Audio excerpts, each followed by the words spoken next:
Recently I had a bit of trouble with the Vauxhall. Usually it's very reliable, but unfortunately the SU fuel pump decided not to work. I did eventually get it working of sorts. It needed regular wallops with a large Whitworth spanner, but it got me home nonetheless. Originally it was fitted with an auto vac, a vacuum-powered petrol lifting device that was bolted to the bulkhead. Incidentally, the auto vac was invented by Joseph Higginson, who later commissioned Vauxhall to build him a very fast car. This became the prototype for the 3098. I removed the auto vac. It had a dreadful habit of leaking. I didn't throw it away, and I replaced it with this SU pump. I decided to drain the fuel tank and thought I'd found the smoking gun when I found the fuel filter had disintegrated in the 21 years since I last looked at it. It did come out in one piece, just, and then I cleaned the tank with my special fuel tank cleaning device that I invented last year. A new filter was easily made, just a double wrap of brass gauze. I wrapped it around some 15mm water pipe and then sealed it up with locking wire. No need to solder it. It pushed straight onto the plug. Of course it made no difference whatsoever. The SU pump still didn't want to work. A friend who'd had similar trouble with his vintage Alvis suggested I bought a cheap pump off Amazon. I did, £11 and delivered the next day. My only concern was that the enthusiastic output of the pump might tend to push the needle up off its seat in the carburettor. This Zenith carburettor was only designed for gravity feed, and I'd had to fit a couple of flow restrictors when I fitted the SU pump, as even with its very low pressure it tended to lift the needle.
I shone it up on the wire wheel and then fitted the pump.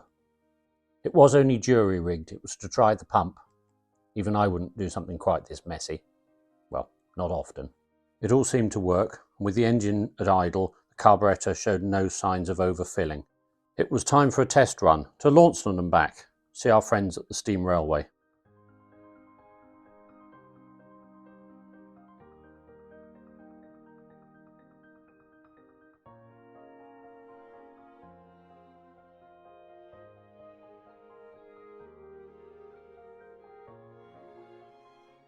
The quickest way to get from home to Launceston is up the A30. But that's a nasty dual carriageway, and being a bank holiday, doubtless clogged up with fat people from Birmingham towing caravans. We took a different route, heading east-northeast, up the south side of Bodmin Moor, to the village of Minions.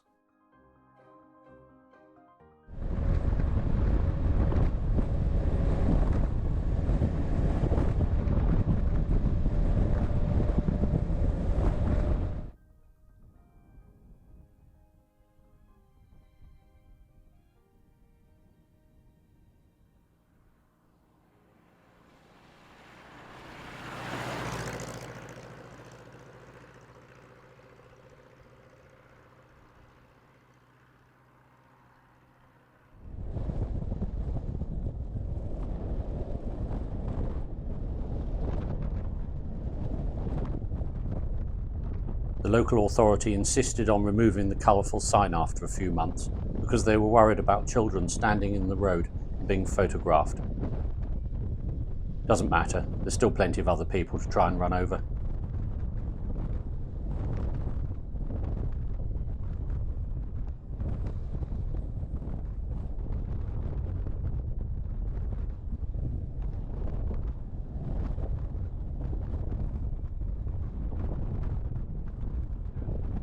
This lane is built on the old railway line that once ran to that engine house that you can see in the distance. The engine house, built in 1907, was in the Phoenix United mine. It was on the last shaft they sank, a prospect for tin, but it failed and was closed by 1914. You can see the engine house here, just ahead of the rear flying wires, near the bottom of the picture. The quarry is the Cheese Ring Quarry, and next to it Stowe's Hill with its fabulous natural rock formations. You can see several old tramways as well.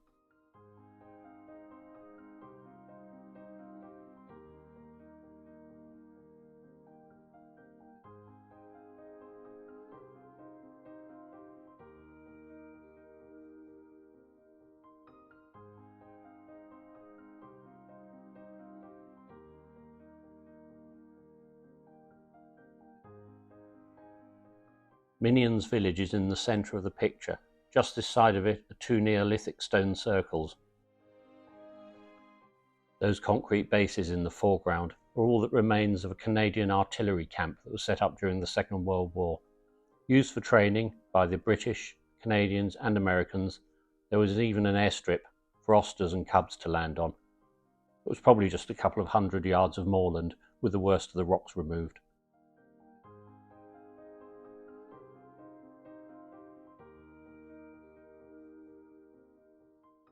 We carried on towards Launceston on delightfully quiet country roads.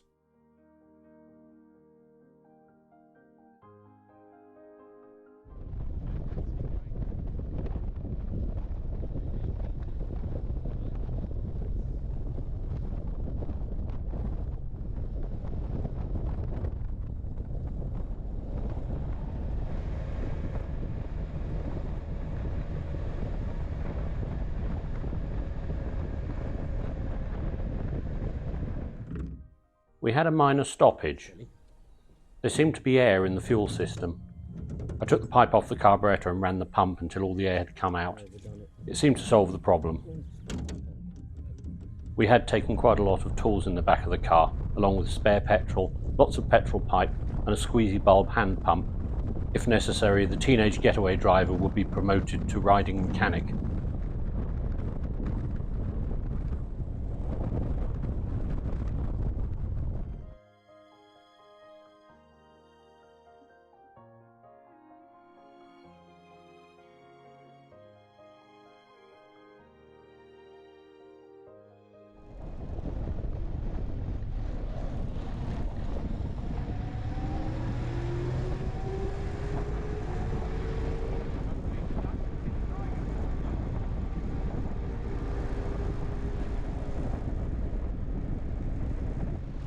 The Launceston Steam Railway is based in the old gasworks buildings, just to the west of the original North Cornwall Railway station. You'll recall that I flew most of the North Cornwall Railway recently, from just west of Launceston to Wadebridge. As built, the North Cornwall Railway was standard gauge. It closed in 1966. 10 years later, Nigel and Kay Bowman bought the Launceston Gasworks site. The rebuilt railway is nominally 2-foot gauge. Nigel bought this quarry Hunslet, Lillian, in the early 1960s for £60. Kay bought and rebuilt this quarry Hunslet, Dorothea, an engine that many said was beyond redemption. In total they have 3 quarry Hunslets, all in running order. There's also quite a lot of vintage cars and motorcycles in an adjoining museum. To an engineer, the whole place is a delight. The teenage getaway driver and I rode on the footplate of Lillian with Nigel, from Launceston to New Mills and back. The railway has rather an Arcadian charm. It gave me an idea. I want to go to Birmingham and they're taking me on to cruise.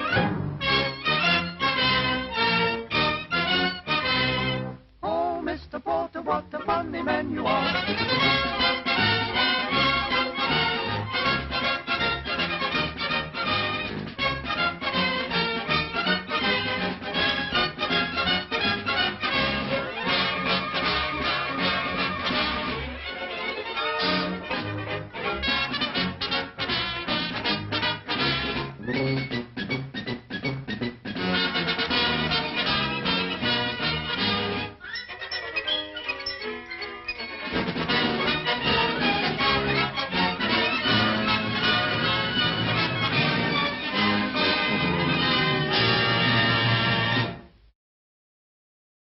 The actor Will Hay, when he wasn't playing bumbling policemen, station masters or schoolmasters, was actually an accomplished pilot and engineer.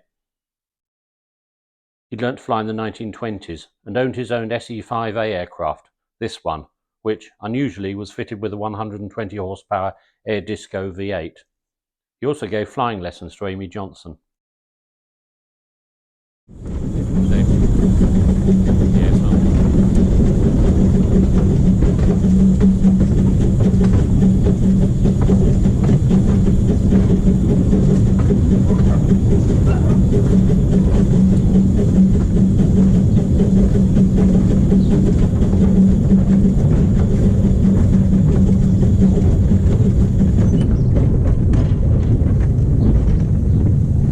Right up top of the railway.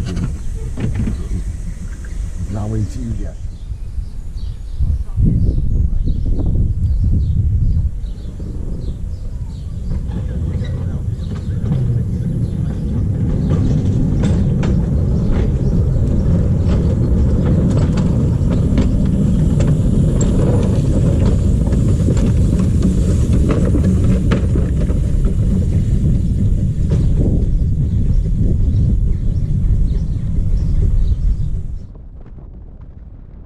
After a delightful afternoon, which I shall call playing trains, we headed home.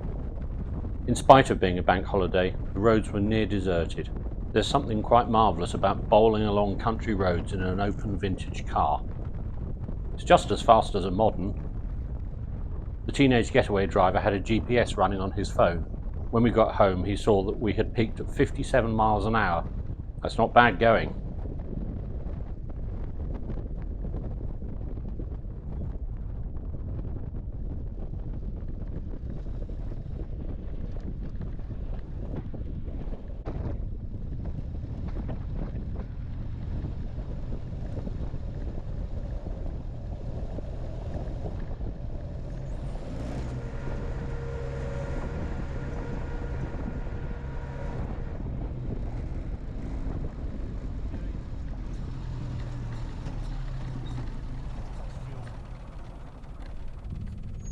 I'll admit that modern cars don't seem to break down quite so often. It was another airlock.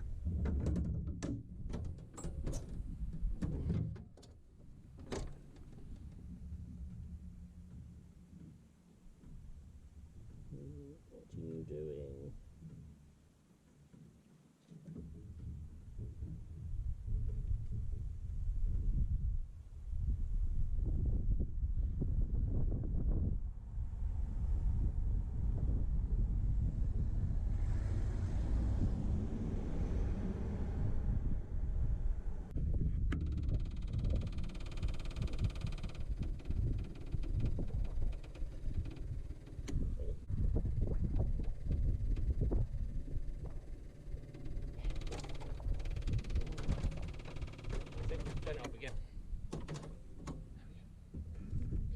We bowled up the hill from Upton Cross into Minions in fine style.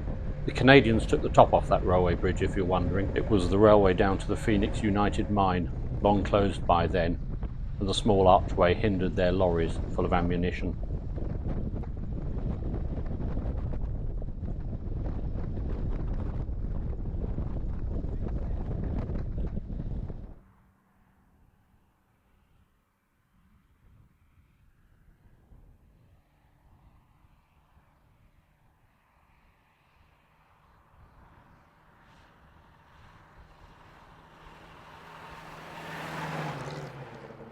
It was a great afternoon out, and in spite of the minor problems, the pump worked a treat. Once we were home, I found a bit of an air leak on the fuel line near the fuel tank, so I think the pump was pulling in air as well as fuel. It can have a bit of a sort out in a while, but it's good enough for now. Anyway, I want to get that propeller finished first and get the Praga engine running. As always, thank you for watching.